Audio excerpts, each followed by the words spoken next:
Olá, sejam bem-vindos. Chegando para a nossa live de hoje à noite. Como sempre, vão pondo aí a cidade de onde vocês estão nos assistindo. É sempre uma alegria ter vocês conosco. E nessa noite, quem vai estar com a gente, o convidado dessa noite, é o pastor Paulo Mazzoni. Eu estava aqui conversando com ele um pouco antes, ele falando que já está a postos, então só aguardando ele dar o ok. Já iniciamos aqui, logo eu já mando convite para ele, né? Então vão postando aí as cidades da onde vocês estão nos assistindo. Dei o convite para o Paulo aqui, não vi se ele já entrou, mas logo a gente já tem ele conosco.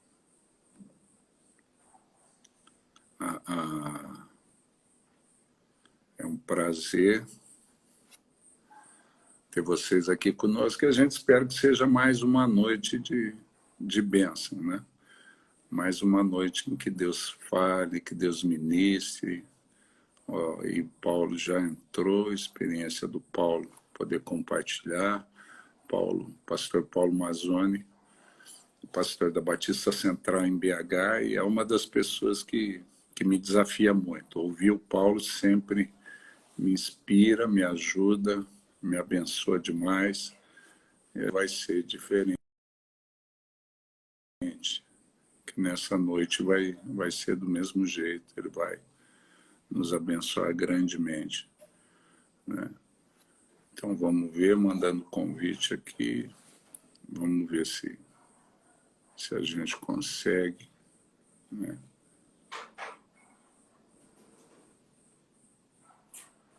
Eu acho que agora vai. Opa, que Boa bênção! noite, grande bispo, mano, meu chefe. Você tá bom, Boa amigo noite. querido? Tudo bem? Graças a Deus, tudo bem. Saudade de você aí, mas tudo Oh, bem aqui com a gente. E graças a vocês? Deus, que prazer. Obrigado pelo convite, uma honra muito grande, uma alegria participar com você, participar com os irmãos, né, da sua região e quem está aí com a gente. Eu espero que muitos da Central vão entrar aqui. Uma alegria. Tá tudo bem? Tudo bem com você, com a Cláudia, família, tudo bom? Graças a Deus, tudo bem aqui. Parou de chover aí na sua região? Rapaz, está chovendo Rapaz, normal agora, né? Os meses anteriores choveu que a gente não esperava, agora, graças a Deus, voltou ao normal, né? Mas foi incrível. assustador, amigo, foi assustador. Eu acompanhei, mas Deus vai restaurar isso aí, vai usar para o bem, né? Ah, com certeza, né? Nos dias ali já a gente viu a providência de Deus em situações que a gente não imaginava, né? O pastor Evander aqui tinha um grupo de trilheiros na célula deles, eles acionaram a galera de um clube de trilheiros. Então eu cheguei na igreja no dia seguinte, uma fila de motos lá. Eu falei, Evander, o que é isso? Não, eles vão levar o que tem necessidade, comida e medicamento, para lugares Uau, em que a Defesa Civil não está chegando. Então, quando a Defesa Civil chegou, quando a galera chegou, os trilheiros já tinham ido. uau, que lindo, hein? Então, foi É, muito. solidariedade pura. E o pessoal mesmo testemunhava que a igreja chegou antes em todos os lugares. Para a gente Glória a Deus. foi um Tá na testemunho. hora, né? Tá na hora da igreja mostrar, talvez essa face menos percebida, que é da solidariedade, do amor, do serviço, né? Dar sempre foi uma marca, então tá na hora. Eu acho que a gente vai dar tanto testemunho de um amor desinteressado, real, que você vai ver, vai ser uma oportunidade que Deus vai dar para nós de testemunhar. Então, é isso mesmo, arregaçar a manga e botar o pé no barro para, de fato, revelar o amor que está no coração dos crentes, né? É legal mesmo, parabéns.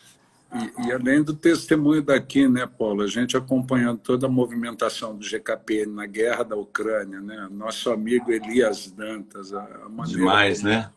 como ele mobilizou. É um testemunho que viralizou, né? Tá louco. Reportagem Na outra Reportagem. semana, chegarão 10 famílias aqui para nós cuidarmos.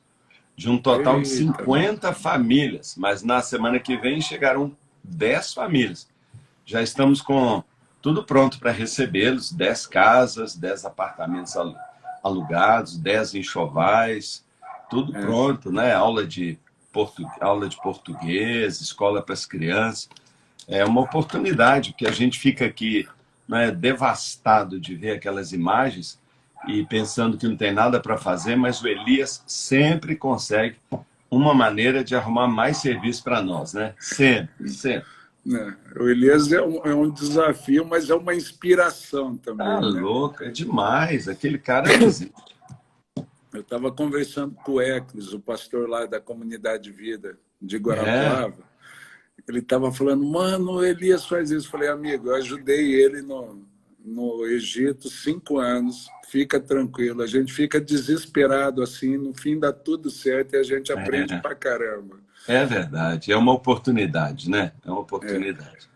E eu tive conversando recentemente com ele, depois que passou o susto inicial, ele falando assim, mano, a comunidade, a cidade tem ajudado a igreja, porque a reportagem pôs em evidência, né?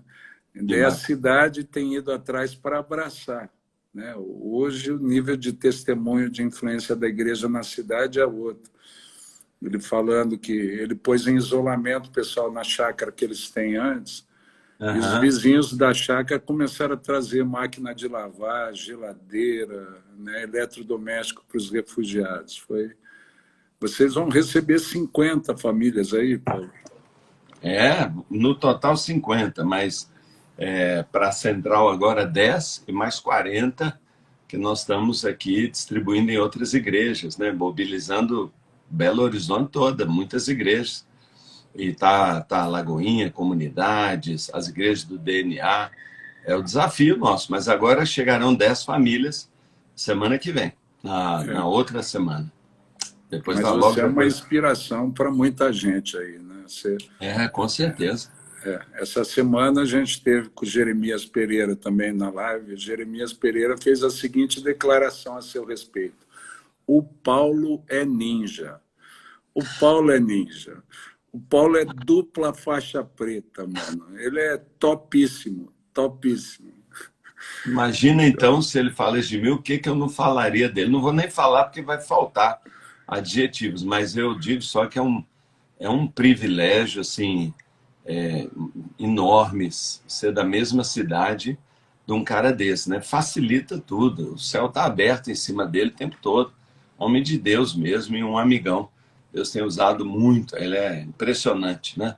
Impressionante. Sua live então tá bombando, né? Isso não é fácil não. Eu sou aquele cara que tem bons amigos. Você já viu uma história assim? Do cara tem o Sócrates, o Zico, na pelada de fim de ano no campo dele. Daí alguém vira para ele e fala assim, rapaz, você quem que é? Todos os outros eu conheço. Eu falei, eu sou o dono do campo, eu sou o cara que organizou e trouxe os amigos para vir falar aqui. Né? E ainda bem que eu tenho bons amigos, né, pô? Ah, sem dúvida, você é um amigo querido demais. Você é especial. Amém. Para a gente ter você nesse tempo, um tempo diferente, né? A gente estava comentando aqui, saindo de uma pandemia, vem as tragédias aqui em Petrópolis, a guerra na Ucrânia, né? O que você fala desse tempo? Você crê que é um tempo em que Deus tem desafiado a igreja de uma maneira insistente? Eu acho que é difícil analisar sobre uma ótica apenas, não é?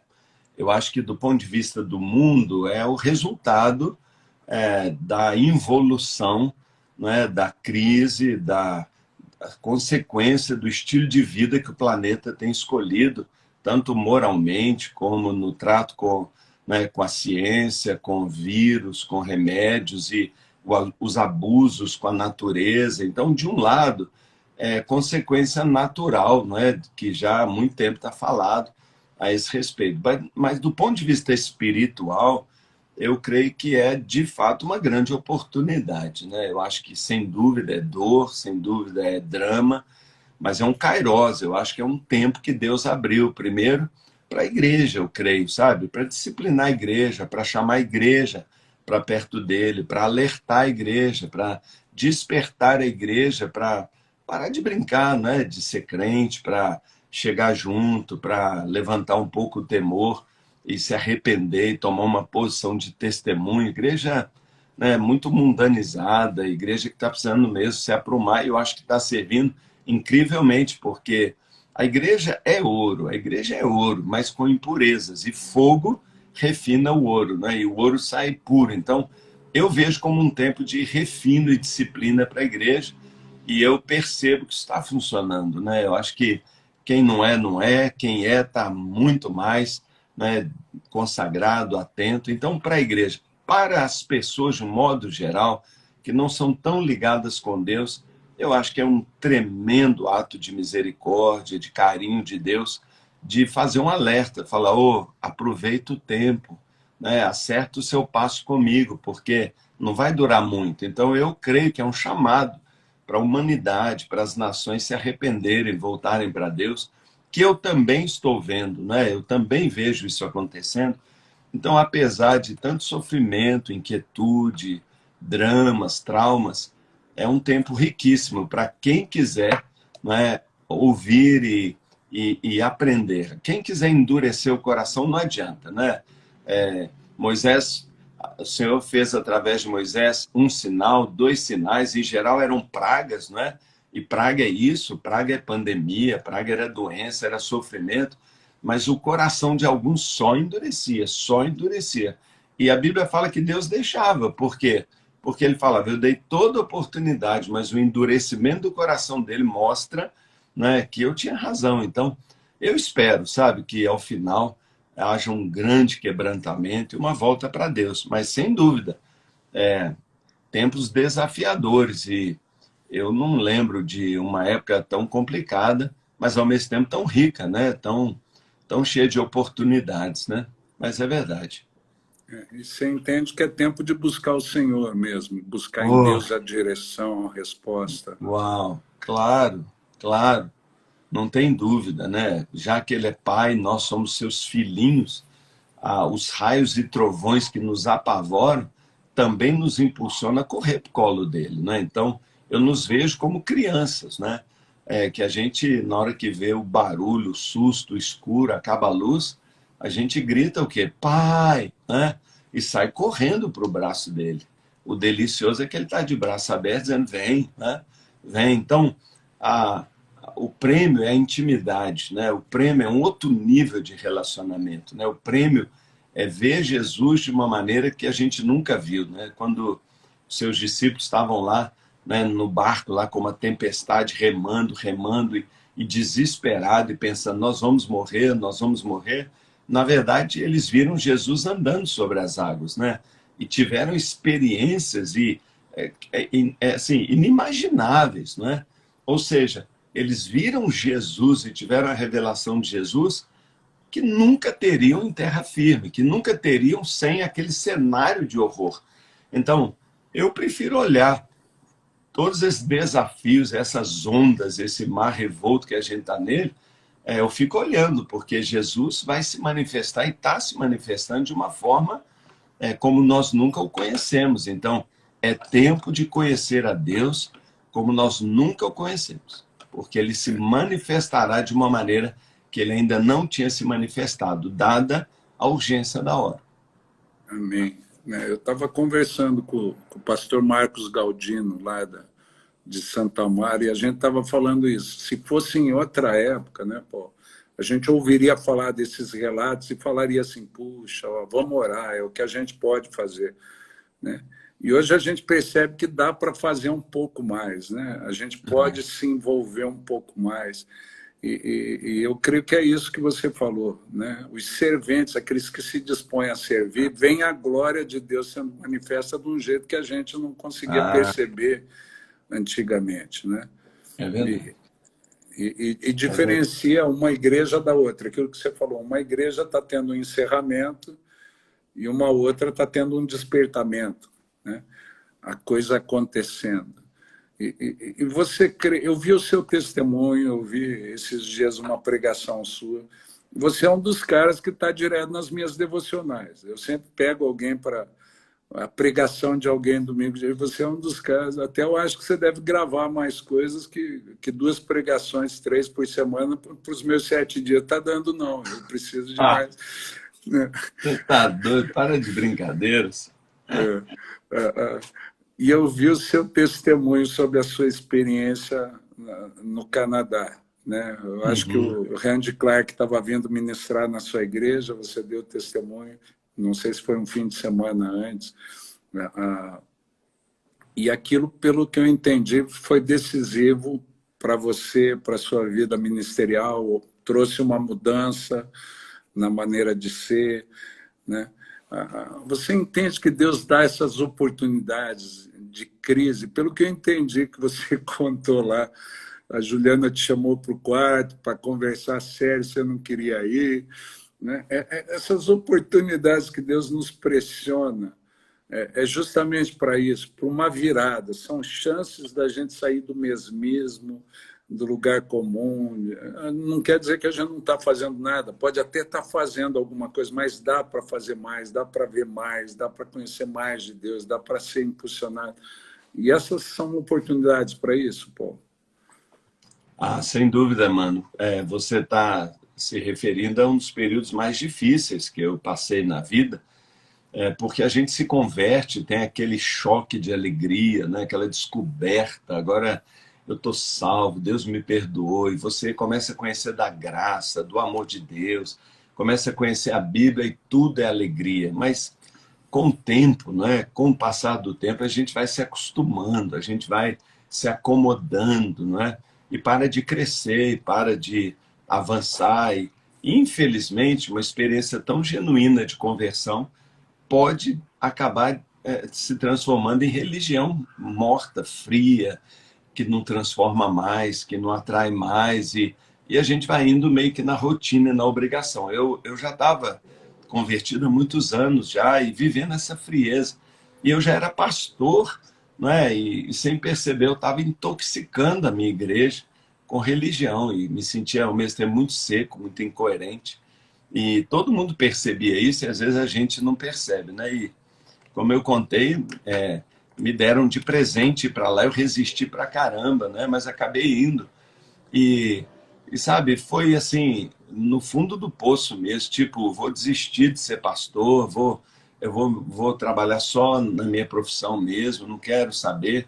Mas Deus foi lá, né? Me resgatou e me chamou para uma experiência de maior intimidade. Mas foi aí que eu fui descobrir, mano, que intimidade com Deus, relacionamento com Deus tem um preço. A salvação é de graça, né? Totalmente de graça. É só pela fé. Mas deixar de ser um bebezinho e avançar para a maturidade custa, né? Eu acho que o preço é de graça, né? De graça. Como diz lá o Bob Sorge, Deus está te oferecendo uma Mercedes-Benz por R$ 20. Né? É uma Mercedes zerinho por R$ 20. E a gente reclama ainda, tá caro, não, tá caro. Né? É mínimo, é nada, mas não é de graça, entende? E um dos preços é esse, sabe? É chegar nesse ponto. Chegar nesse ponto de reconhecer que não vai dar, que precisa de mais e que depois daquela fase de nascimento, para crescer, precisa alimentar, precisa negar a si mesmo, precisa das disciplinas espirituais e precisa, principalmente, deixar de lado, né, a imagem, deixar de lado a opinião dos outros, deixar de lado as tradições. Mas isso tudo agarra na gente, né? Eu era bem batista e amava isso, e tinha maior consideração, minha família toda, minha igreja. Então, Deus me pediu, falou assim, abre mão disso, abre mão de imagem, abre mão, né, de doutrinas que eram mais, talvez, de homens do que bíblicas mesmo, agora eu entendo, mas que me travavam, né? Então, uma experiência como essa, de negar a si mesmo, experiência de se expor a algo tão diferente como foi Toronto naquela época e como é hoje, né? Aquilo me virou do lado avesso. Eu acho que abriu os espaços para o Espírito entrar, porque às vezes a gente não nota que a gente se blinda, né, com argumentações, desculpas, principalmente por um nivelamento por baixo, porque a igreja se nivela por baixo, né? Quem disse que o padrão é olhar para o lado e olhar para o lado, o padrão é olhar para Jesus, né? A gente se nivela com todo mundo e critica quem se destaca um pouco. Ah, aquele ali né, tá se mostrando, é um santarrão e tal. Poxa, eu não sei quem foi que está convencendo a igreja que o ordinário é o nível certo, e não é. Então, tem um preço, mas é tão pequeno, né, em relação ao que a gente ganha, o que a intimidade com Deus oferece, que, puxa vida, é R$ 20 para comprar uma Mercedes. Né? Então, eu só abri mão, me humilhei diante do Senhor e o resto ele fez e tem feito todo dia, né? Eu sempre falo aqui na Metodista, a galera evoca muito a doutrina de equilíbrio de Wesley para justificar a mornidão. Eu sempre digo que É, mornidão e equilíbrio não é a mesma coisa, não é não é, sinônimo. é verdade, querido. Agora aí, ó, só fazendo parênteses, vocês viram, gente, se você está começando, está num dos momentos mais difíceis do seu ministério, o pastor Paulo, segundo o pastor Jeremias, esse ninja de dupla faixa preta, teve um momento difícil dele também, pensou em desistir, e no momento mais difícil foi impulsionado. Você acredita isso, que muitas vezes Deus faz aumentar a sede para que você possa usufruir da água que ele oferece depois? Se a gente não tiver com uma sede tremenda, às vezes a água passa e a gente deixa passar. Ô, mano,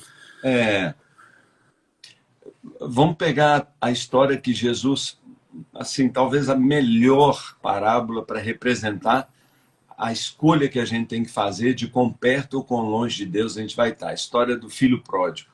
Não foi quando ele começou a passar fome que tudo mudou na vida dele?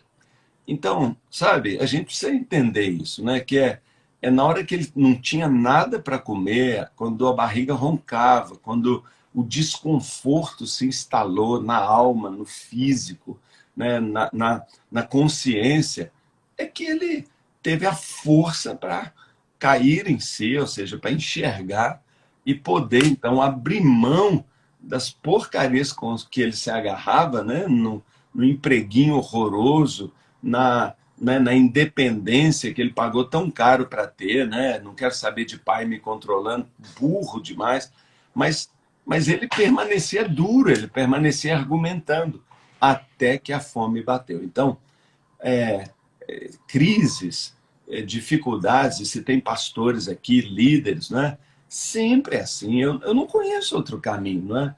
Eu não conheço outro caminho. E quando uma pessoa não está vivendo uma crise real, para mim ela tem que se impor uma crise. Ela tem que criar essa fome, ela tem que criar isso. Daí que entra as disciplinas espirituais, não é? A disciplina que Jesus cita no Sermão da Montanha, ele fala, você dê esmola, você contribua, você abra mão de coisas, isso dói pra caramba. Né? Você ore, a gente tem maior dificuldade para fechar uma porta e orar. Mas ele diz também, você jejue. Por que a gente vai jejuar? Para ter a tal fome do filho pródigo, entendeu? Pode não ser uma fome porque eu não tenho grana, mas eu me imponho uma fome em que eu estou me negando e dizendo, eu não vou comer porque eu quero sentir o quanto eu só sou pleno e feliz com mais de Deus mesmo. Então, é o mesmo processo. E se a gente não entra nisso por vontade própria, o papai vai colocar isso na nossa caminhada. Por isso as crises, né? As crises, os insucessos, as frustrações familiares, ministeriais, igreja vazia, célula que não multiplica, casamento que está cansado de tanto brigar, filho que questiona, né, a sua fé e sua igreja, acha isso tudo falso, e aquilo dói na gente. O que isso faz? Corre para Deus, né? E é nesse processo que a gente, então, é transformado, né? Então, sem dúvida, eu tenho passado por isso sempre. Você falou assim, até o pastor Paulo teve uma crise. Eu falei, peraí, quase que eu te interrompi. Eu falei, não tenho, eu sou uma crise. Eu vivo numa crise o tempo todo. E são elas, né? São as insatisfações de todo dia que nos mantém para cima, né? Todo dia querendo mais, querendo mais, querendo mais, né? É um processo de Deus mesmo, muito grande. É verdade. Como na live com o Danilo falou isso. Eu descobri que eu não me basto. Eu preciso de Deus. Eu preciso de Deus, né? E Claro, essa claro. descoberta deixa a gente em crise o tempo todo. É isso, né, Paulo? É. Você está notando, mano? Eu acho que para o nosso povo aqui é um alerta, né? Acho que nós pastores temos que dizer: chegou a hora, chegou a hora, né? A igreja se comportava como criança brincando naquela parede que o pedreiro está fazendo lá no fundo da casa. E ele pula muro para cá, pula muro para lá, porque tem só uma linha de tijolos. Na semana seguinte, tem 4 linhas de tijolo. Ele ainda pula para cá, pula para lá. E a igreja faz isso, ela fica brincando, mas o muro está subindo. E às vezes ela está no mundo, às vezes ela está na igreja, está no mundo, está na igreja. Mas o muro está subindo agora tão rápido que todo mundo vai ter que escolher, né, de que lado vai ficar.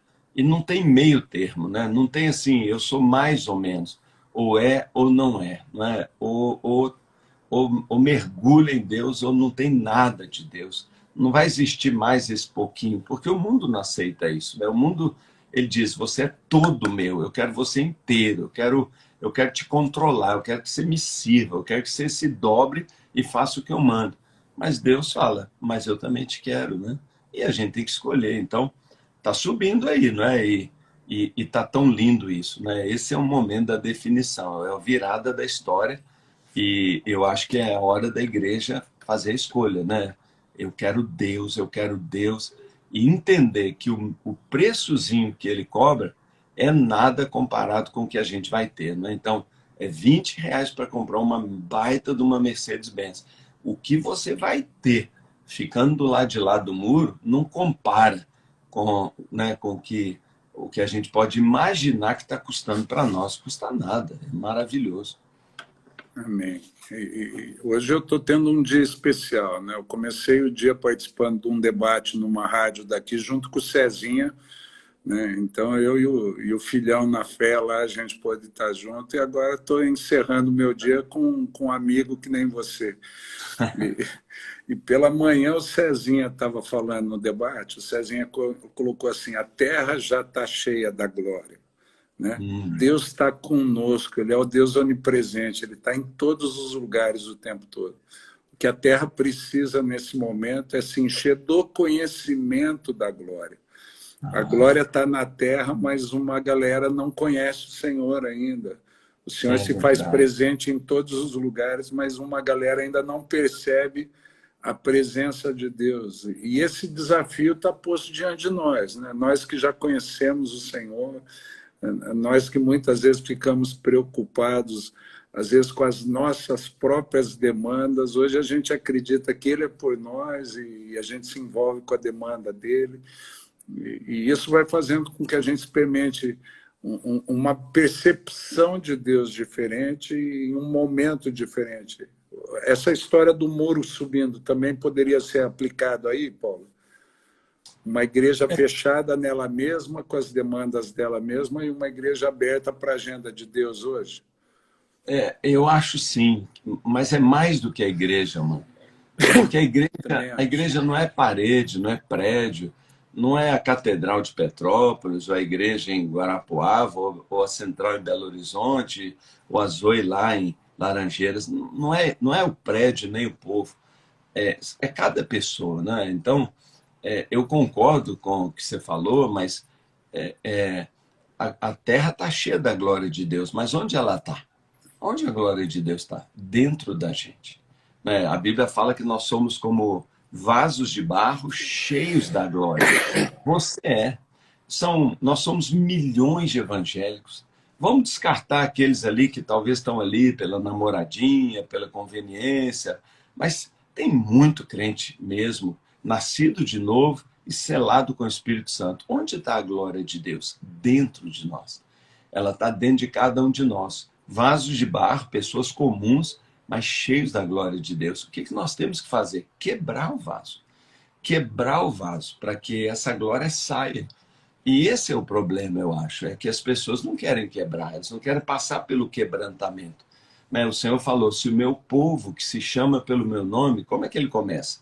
Como é que ele começa para chegar ao final e sarar a terra? Ele diz, se o meu povo se humilhar. Humilhação é quebrantamento, é o ego quebrantado, é eu não sei nada, sem Cristo eu não posso fazer nada, eu preciso de Deus, né? E pelo quebrantamento eu jejuo, eu vou à cruz, eu nego a mim mesmo, eu trato a minha carne da única forma que ela pode ser tratada, eu levo ela à cruz pela fé, digo, meu velho homem morreu, mas eu pego aqui a coisa boa que está dentro de mim e eu quebranto isso através de jejum, de disciplinas espirituais. E o que acontece? Eu derramo, eu começo a transbordar. Nós tivemos agora a nossa conferência Transbordar. A nossa conferência de avivamento não é uma conferência encher, porque nós já somos cheios. Cada crente já foi cheio, não é? Mas ele não sabe botar para fora. Né? Jesus falou, aquele que bebe de mim, eu farei dele o quê? Uma fonte a jorrar, a transbordar. Esse é o processo agora. Por isso que eu entendo que a terra anseia ver a manifestação dos filhos de Deus. Como a manifestação? Eu estou aqui, você está aí. Mas é a gente derramar isso que está dentro de nós, a presença de Deus. O amor de Deus. Você falou do Elias com os ucranianos. Por que está causando tanto impacto? Ah, vão gastar muito dinheiro. Não é isso. Não é isso que está impressionando. É amor. E quando vem uma crise, a gente derrama o nosso amor sobre pessoas desconhecidas apenas porque, né, é a oportunidade que o Senhor nos dá. Isso impressiona e forma uma corrente do bem. Então, para chegar a sarar a nossa terra, que é a promessa lá em 2 Crônicas 7, começa com se humilhar e orar, buscar a minha face, se arrepender dos seus pecados, ou seja, todo o processo de pré-avivamento, depois o que vai acontecer? Avivamento, né? Ou seja, um derramamento, cura, sinais, maravilhas, transformação da sociedade, diminuição dos níveis de injustiça, violência, igrejas lotadas, povo, né, que não é teórico, mas vive o evangelho, que dá, que ora, que serve mesmo ao próximo e se sacrifica pelo reino, ou seja, já está dentro da gente. Né? Então, quando esses crentes, todos esses milhões, né, começarem a transbordar isso e botar para fora, meu Deus, ninguém segura, vai ser, né, a glória do Senhor vai encher a terra como as águas cobrem o mar. Né? Essa é a promessa e eu vejo isso acontecendo, o nível está subindo, né? E o cálice vai transbordar. Né? Então, nós estamos chegando lá, mano. Eu vejo a sua igreja metodista, cara, todo dia encontro pastor no fogo, todo dia encontro pastor quebrantado, eu vejo os presbiterianos, eu vejo no meu meio, o pessoal tá louco atrás. Então, de repente, parece que virou uma chave, né? Por quê? Porque nesse tempo do fim, vai haver uma liberação de graça como nunca, uma grande colheita de almas, né? Uma grande colheita, um discipulado radical mesmo, ou seja, é a palavra mesmo. E então virá o Senhor Jesus em glória, para buscar uma igreja unida, gloriosa, santa, sem mácula. Porque se a gente olhar o que era a igreja, a gente vai falar, nunca. Né? Jesus vai vir daqui um milhão de anos, porque a igreja é tão maculada, tão... Né? Não, é assim, ó, tocou a trombeta, parece que vem. Então eu vejo isso acontecendo, né? E eu vejo até a pandemia, pessoas que de repente não voltaram, a peneira, né? Ali, e uma turma muito linda está vindo. Então, anima, viu? Anima. Eu acho que eu falo para você não, porque você é um dos mais avivados que eu conheço. Você é um homem mesmo que desde que eu te conheci a primeira vez que eu te vi me contar e eu vi seu testemunho, o que Deus tinha feito lá na sua cidade, o que Deus estava fazendo, eu falei, meu Deus, olha um renovo extraordinário de Deus. E não tem jeito, é isso que você é. Você foi chamado para isso, você é um avivalista, você é um gerador de discípulos, né? Você não quer ser um grande herói, mas você é um fazedor de heróis, né? Seus filhos são muito maiores que você. É o que eu oro, eu falo, Deus, eu quero ser igual humano, que meus filhos sejam muito maiores do que os meus. Eu falo sério, você é um avivalista. Esse é o momento da igreja. É um momento agora de, sabe, de avivamento. Por isso eu falo, né? dê, dê. Eu falo para os crentes, dê, dê. Deus vai ver o que você dá, não o que você recebe, não é? O julgamento do final é porque você me deu um copo de água, porque você me vestiu, porque você me visitou. Ou seja, não é o que eu recebi, não é o dom que eu tenho, é tudo que eu dei. Então, dê. Segundo, ore, ore, busque a Deus, aprenda a falar e ouvir a Deus. Terceiro, jejue, jejue. Jejue para quê? Não é, eu vou sofrer a dor? Não. Jejue para negar-se a si mesmo. Porque ao negar a mim mesmo, eu vou receber Cristo, né? Ele fala, né? Quem negar a si mesmo, aquele que negar a si mesmo, ele fala, né? Esse vai o quê? Se alguém quiser me acompanhar, se alguém quiser me acompanhar, e acompanhar é andar comigo, ser da minha turma, próximo, né? Tem que negar. Então, nesse processo, a gente ganha Jesus, a gente ganha Cristo, né? Esse é o grande segredo. Amém. O Paulo, e Não até... posso deixar de dar uma pregadinha, né? Claro, desculpa, Não, demorei, né? com Desculpa, certeza. pessoal. Não, mas Desculpa, pregação... é pastor pre- caindo aqui. Mas É pastor pregação, caindo na armadilha aí, pregando. pregação boa sempre está em ordem, amigo. Pregação boa sempre está em ordem. Agora, nessa tríade, né, das disciplinas espirituais, oração, jejum, você crê que até nisso, porque, por exemplo, né, Paulo, você falando das experiências, né, a gente busca a Deus há muito tempo, se quebranta, viveu muita coisa, mas eu estou vivendo um tempo diferente nesse tempo, né? Como você falou, do transbordar de Deus, fora das quatro paredes. Amigo, tá uma loucura, uma loucura. Eu fiquei um tempo sem viajar de avião, agora toda vez que eu vou embarcar, Deus apronta uma comigo. Esses dias eu estava na sala de embarque do aeroporto, Deus me deu uma palavra a respeito de um senhor que estava lá, me mandou falar para o cara. Eu falei, Deus, a gente está saindo de uma pandemia, todo mundo desconfiado. Eu vou chegar perto, já vão achar que é um maluco, né? Daí Deus falou, você vai ou não vai me obedecer? Daí não tem argumento, né, amigo? Eu cheguei lá e falei, amigo, desculpa, o senhor não me conhece, meu nome é tal. Os meus amigos dizem que eu sou um sensitivo espiritual. Eu não falei que era crente, não. Nem falei, eu mandei o sensitivo espiritual para... Você é louco? Coisa já estava Você é esquisita mesmo, maluco, amigo. cara. É. Eu falei, eu sou um sensitivo espiritual e por causa disso, de vez em quando eu cismo que Deus está falando comigo. E eu cismei que ele mandou um recado para o senhor. Então, se o senhor me permitir, eu entrego o recado e vou embora. O homem olhou assim, vai fazer o quê?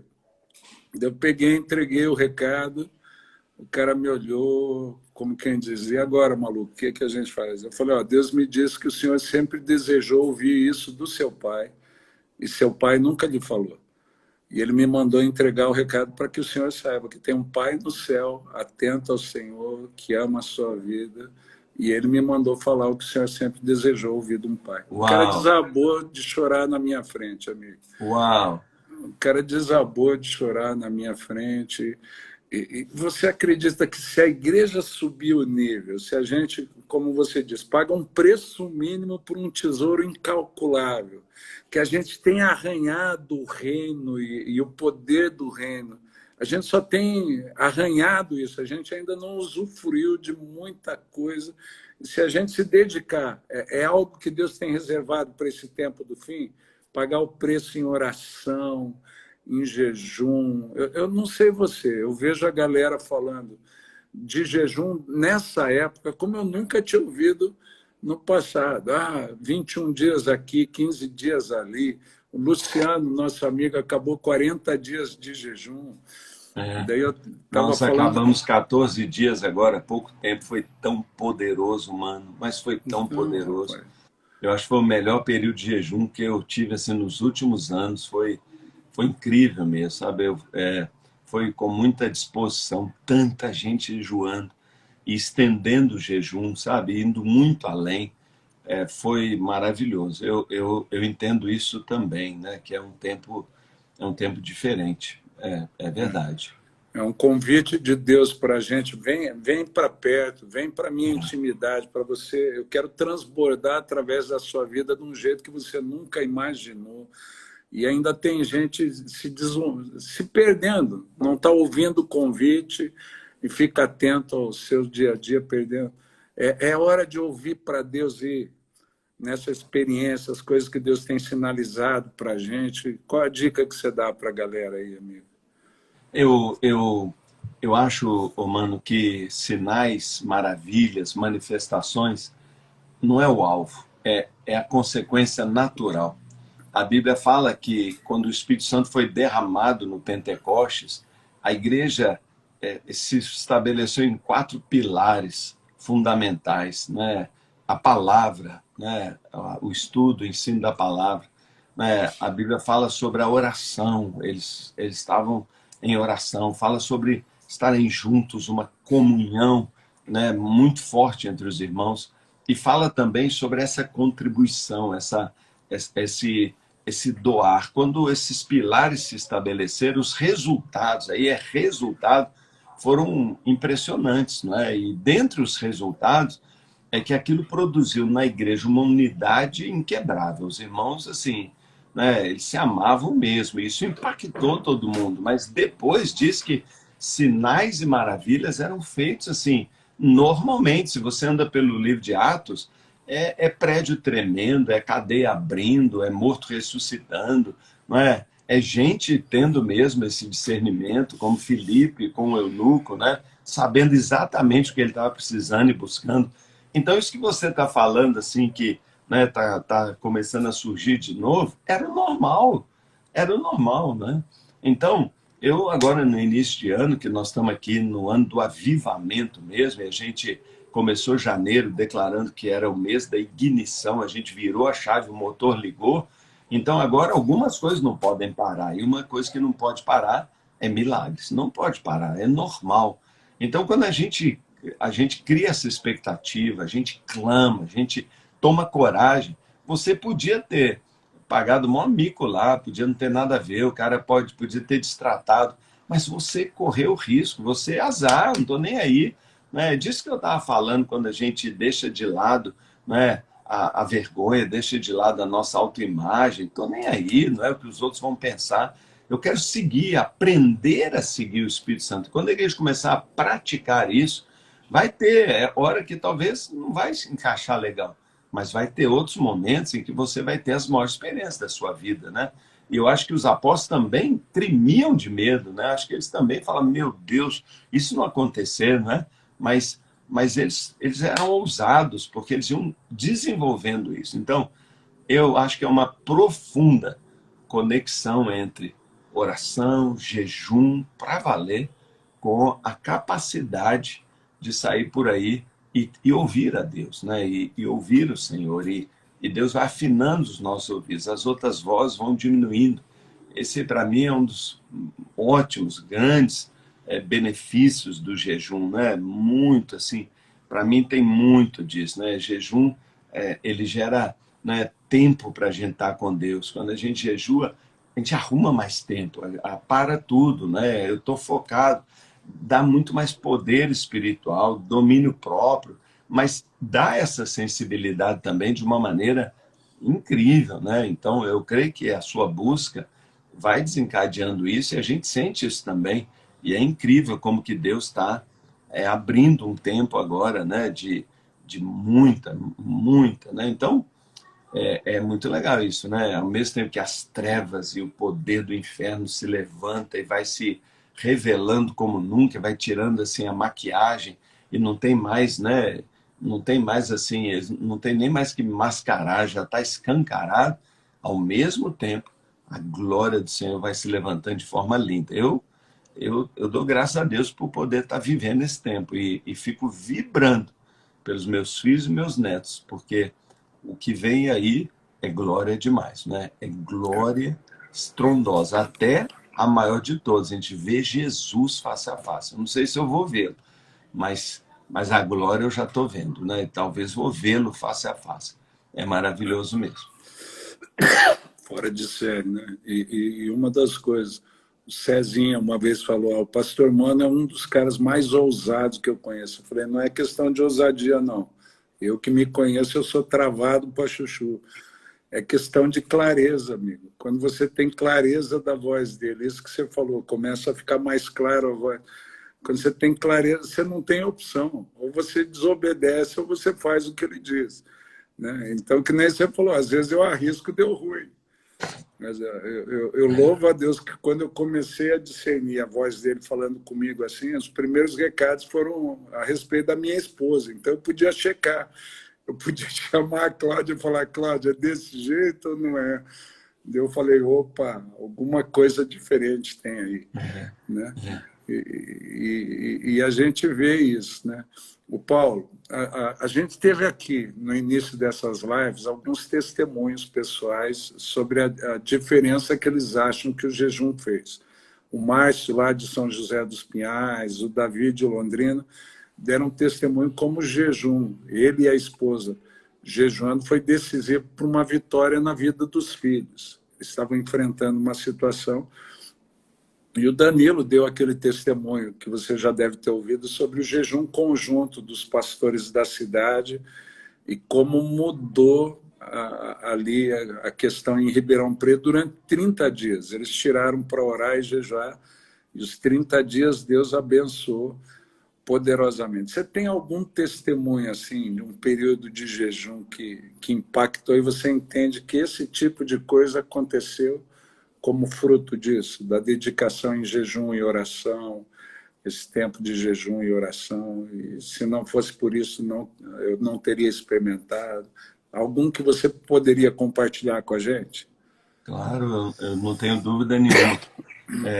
Mas eu queria, se você me permite, mudar um pouco o foco, porque eu poderia contar muitos testemunhos ligados, sim, à minha família, ligados a mim mesmo, à minha vida pessoal, ligados Paulo, a você fica à curas. vontade, você fala o que você Eu, quiser, eu, cara. eu poderia, sim, mas quando Deus começou a me desafiar e me deu uma visão tão clara sobre o que eu deveria fazer na igreja, e Deus falou comigo de uma multidão, de uma igreja que ia crescer sem limites, essa não era a realidade que eu via. E eu tinha uma visão dada por Deus, mas eu tinha uma dura realidade de uma igreja resistente. E isso não foi um dia. Deus me deu uma visão claríssima, clara assim, como o sol do meio-dia. Em 1997, em 2000 eu estou gemendo. 3 anos depois não acontece nada. E eu comecei então a desconfiar de que tudo que Deus tinha me falado com relação ao meu ministério e a relação à igreja de Belo Horizonte, tinha sido engano meu. Eu achava assim, não, eu sonhei, não foi Deus nada. Eu comecei a entrar nessa crise, sabe? E eu, então, chamei um grupo de irmãos para todo dia, 1 hora antes do culto, orar. Lá embaixo, no porão da igreja, a gente abraçava o pilar da igreja e a gente falava, Deus, o Senhor é quem é o pilar desta igreja. E o Senhor falou ou não falou? E eu comecei a questionar a Deus. Por isso que meu herói do Velho Testamento é Gideão, porque aquele Gideão que o anjo chega para ele e dá aquela saudação e ele fala, pô, cadê os milagres, entendeu? Ele está ali, onde é que estão os milagres que nossos pais falaram? Aqui, ó, não tem mais e tal. Ele foi tão ousado, né, que era isso que Deus queria usá-lo, né? E eu então estava daquele jeito, sabe? E lá naqueles lugares de oração, Deus falou a primeira vez comigo, falou, decreta 40 dias de jejum. Sabe, mano, eu não tinha muito hábito de jejuar. E 40 dias, eu também não tinha hábito de jejuar muito tempo, mas eu jejuei, não é? Eu jejuei 33 dias e depois eu fui 7 dias sem nada, só com muito pouca água. E eu penei pra caramba, sabe? Foi um jejum muito duro, não foi fácil. Mas foi o primeiro jejum, 40 dias. Tem 22 anos que a nossa igreja jejua. Grandes jejuns 2 vezes por ano. Nunca paramos. Por quê? Porque naquele primeiro jejum, quando eu estava naquele final, né, parece que abriu tudo que estava preso, sabe? E não foi que um morto levantou, nem que... Né, isso já acontecia, muitos sinais, mas a igreja travada. Mas quando eu terminei aquele jejum, mano, é como se eu tivesse visto assim, abriu uma porta, Deus me deu tudo tão claro, começou a vir, eu comecei a escrever, eu preparei a primeira formação de líderes, eu chamei a igreja para uma conversa, ninguém queria, mano, ninguém. Eu levei 80 líderes para um retiro, todos ficaram de pé dizendo, por que você não chamou a gente antes? Eu já estava 3 anos chamando.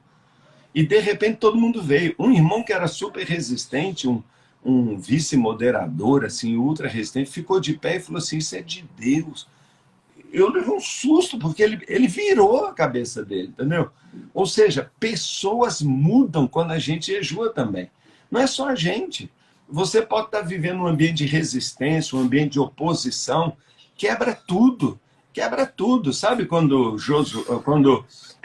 Daniel está jejuando e o anjo falou, Daniel, desde o primeiro dia nós já te ouvimos, mas não dava para passar. Mas quando você começou a jejuar, pronto, abriu.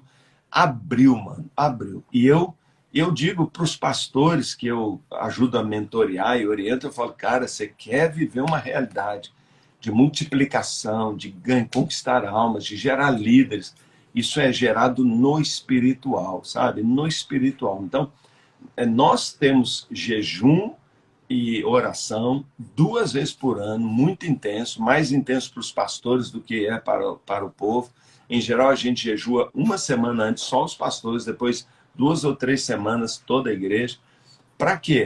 Porque isso libera, sabe? Então, meu testemunho é de que portas fechadas, elas se abrem quando o jejum é decretado. Jejum é uma poderosa arma de liberação, é uma chave que abre portas, é arma de batalha espiritual, derruba as resistências espirituais.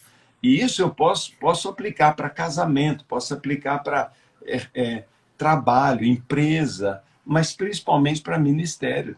Por isso aqui na igreja eu falo, buscar a Deus em primeiro lugar, e a gente fala, Deus em primeiro, busque Deus em primeiro, isso tem que ser bem praticado, não pode ser só uma teoria. Então, primeiro é primeiro.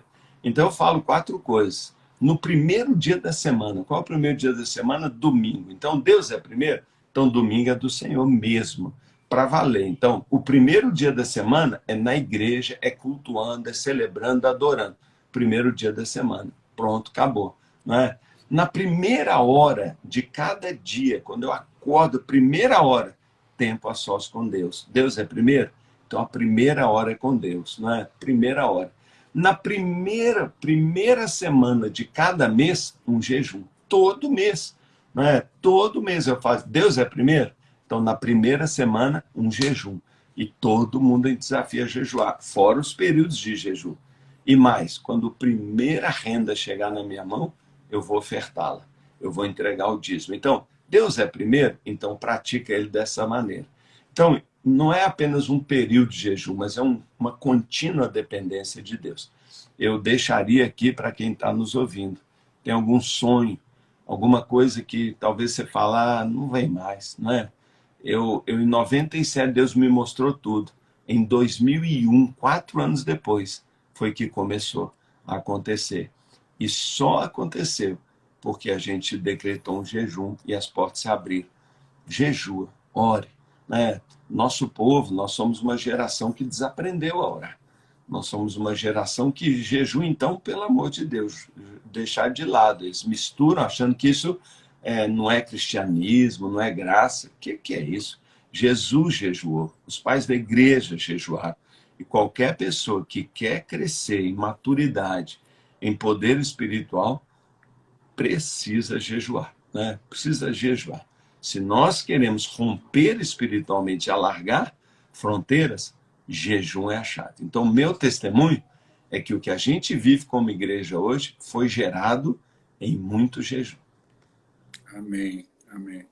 E eu tenho percebido isso, né, Paulo? Eu fiquei ouvindo gente, eu marquei tanto tempo, eu falei, puxa, eu perdi muito tempo. Né? Eu fiquei meio desesperado, porque eu falei, lá em Mandaguari, Deus nos deu chaves para otimizar a vida de oração da igreja, a vida de testemunho da igreja, mas no jejum eu jejuava, mas nunca mobilizei a igreja num jejum coletivo. Né? Eu falei, eu tenho que correr atrás do prejuízo. Então, que eu pude, quando o Cezinha fez a live de 21 dias, eu falei, Cezinha, ainda bem que você fez. A experiência de um, de outro, vai ajudando a gente a ter uma visão mais completa. Vou fazer o mesmo, trazer a galera que eu sei que jejua, paga o preço, para compartilhar com a gente. Porque esse ano eu sinto isso que você falou, Deus me cobrando para jejuar como eu nunca tinha jejuado na vida, né? Eu falei para a Cláudia, Deus me pediu 3 dias, eu entreguei 3 dias, eu falei, puxa, é o maior jejum que eu fiz na minha vida. Deus falou, faz mais 3. Eu falei, meu Deus, eu acabei os 3, Deus falou, faz 5. Uau. Eu falei, Cláudia, eu acho que Deus está me preparando para alguma coisa aí. E daí agora estamos nos 21 dias de propósito e eu estou achando que não vai acabar aí, né? Mas está sendo muito bom, Paulo. Eu tenho experimentado coisas nesse tempo, como você disse. Quais as dicas do pastor Paulo Mazzoni para um jejum bem-sucedido? O que você faz? Eu tenho perguntado isso para muitos, né? E vários, você falando do amor de Deus manifesto pela igreja, né? Um dos que deu uma dica aqui, o Luiz, né? O Luiz da Comunidade Cristã de Curitiba. Ele agregou um negócio que eu nunca tinha. Ele falou assim: oração, adoração e generosidade. Ele linkou a generosidade a Isaías 58, a experiência de Cornélio no Novo Testamento, em Atos, as esmolas. E é o que você falou da igreja primitiva, né? Quando chegou, eles vendiam, traziam, repartiam. Quais as dicas do Paulo para a gente ter um jejum bem sucedido? Esse de 40 dias foi ninja, hein, amigo? Puxa. Mano, assim, eu procuro, já que nós estamos jejuando como igreja há 22 anos, eu procuro criar maneiras diferentes. Já fizemos muitas vezes jejum de Daniel, já fizemos muitas vezes, né, às vezes um ano tirando uma coisa assim muito deliciosa. Eu lembro meu irmão que estava numa luta lá com a família dele, ele tirou algumas coisas da alimentação dele e para ele foi o maior sacrifício, tal. Mas para mim, então eu acho que isso tudo é válido, sabe? A gente faz aqui, junto com o jejum total de entretenimento, de celular, redes sociais, só o trabalho ali, mas nem ler jornal, nem nada. Então, eu acho que é um tempo, sim, de desintoxicar, de focar total. Mas, para mim, pessoalmente, jejum é abstinência de alimento. É o ato meu voluntário de me abster totalmente de alimentos. Tem, às vezes, um jejum parcial, que a pessoa, às vezes, né, num determinado período e tal, às vezes eu faço isso um tempo, mas depois eu vou para o jejum total, que é não comer nada, apenas beber água, durante aquele período de jejum. E é isso que né, a gente sofre um pouco, terceiro dia, quarto dia, mas depois o corpo já não sofre tanto, né? Mas eu vou fazer agora esse jejum aí que o Cezinha falou. Eu achei incrível, ele falou aqui comigo que ele, na maior seriedade, né, fazia uma ceia do Senhor com aquele pãozinho de ceia mesmo, um cálicezinho, mas ele dizendo, é Deus, eu quero Deus, e se alimentando de Cristo, esse é o meu corpo, esse é meu sangue. Caramba, eu achei assim, sensacional. Então, eu vou entrar, vou fazer esse jejum aqui agora, sabe? Eu gosto também de me retirar durante o período de jejum. Eu tenho aqui uma sede campestre e eu gosto também da solidão, sabe? Eu gosto também porque, claro, eu estou em jejum o dia inteiro, então onde eu ia tomar café eu oro, onde eu ia almoçar eu me tranco no quarto e passo uma hora orando, e à noite jantar é melhor ainda. Eu sempre faço períodos maiores de leitura e tal, mas quando eu passo, às vezes uma semana, eu vou lá para a minha sede campestre sozinho e fico em solitude também, me abençoa demais, sabe? Então eu recomendo, se alguém tiver uma maneira de também praticar um pouco a solidão, para parar de ouvir, para parar e estar sozinho com Deus, como no encontro com Deus, quando a gente faz a lei do silêncio, né? E a pessoa não pode argumentar, não tem com quem brigar, é sensacional, porque quebra tudo lá dentro, né? Eu acho que o jejum gera esse desarranjo que depois, né, o Otmani diz que a liberação do espírito precisa quebrar as camadas, as cascas, né, de alma que prende o espírito lá dentro da gente, né? Então, o jejum é como uma martelada que acelera o processo. Quando o pintinho está tentando romper a casquinha do ovo, ele bica, bica, bica e a casca engrossou demais. Quem cria, né, o patinho lá, ele sabe que tem que dar um toquezinho, uma trincazinha, aí ele sai. Então, às vezes, o jejum serve assim, como uma marteladinha para quebrar um pouco e o espírito sair lá de fora e fluir generosamente, né? Não importa muito como cada um faz, o que eu acho é que é o coração, né? Eu vou dizer de novo, o Bob Sorge fala isso, eu concordo, lá no Segredo, né, do Lugar Secreto, ele fala, R$ 20 para você comprar uma Mercedes. A gente reclama, mas o ganho, cara, o ganho de intimidade com Deus não se compara com uma semana sem comer, com 2 semanas, 3, não compara o que vem depois. Então, quando a gente tem esse sentimento do que nós vamos ter, e ter não é poder, nem riqueza, nem solução de problemas, mas é mais de Cristo, que, né, se encher dele, esse precinho fica leve, jejuar é leve, né?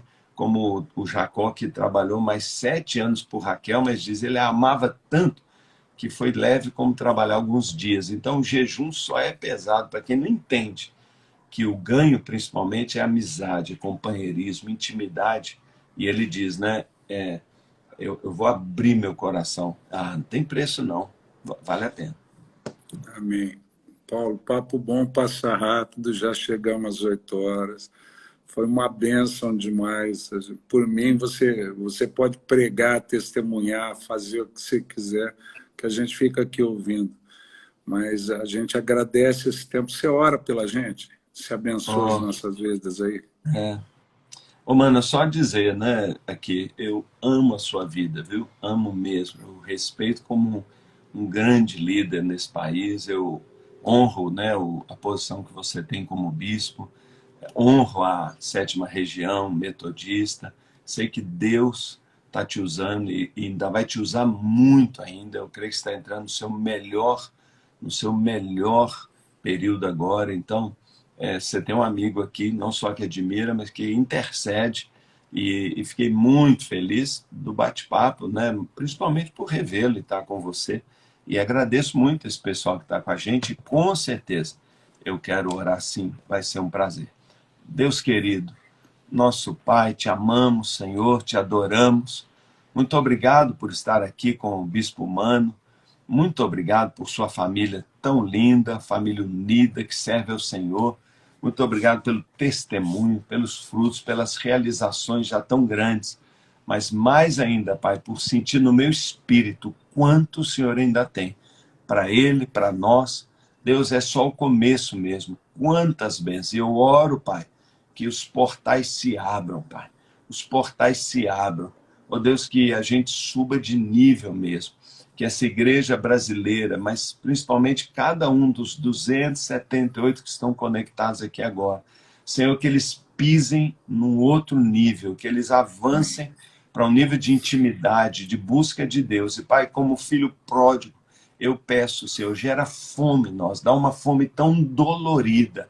Ó Deus, que a gente caia em si, que a gente diga, não tem jeito de ficar longe de Deus, voltarei.